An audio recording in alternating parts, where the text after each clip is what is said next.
Ni coating 1 lebih. Oh. Sebab tu tak jual. Dia kain putih dia mahal doh.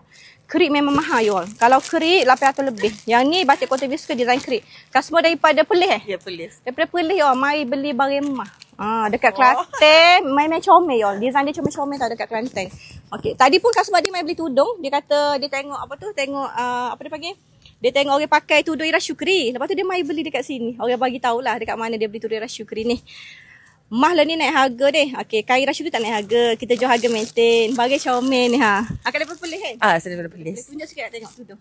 Tudung. Cantik. Ira Syukri.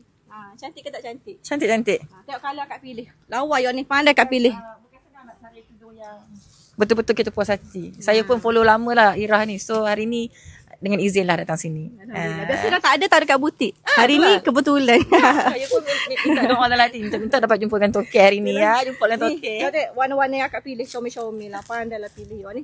Bawah nombor 1 kak on point you ni. Senang bentuk, boleh pakai lama. Bawah Ira Syukri Diamond Coffee suara sikit. Orang Irah lah ni datang sini Memang terkenal lah dengan dia punya ayat ni So datanglah sini. Okay. Datang sini Orang Perlis panggil orang Perlis. Suruh orang Perlis. Orang Perlis datang sini. Orang Kedah pun datang sini.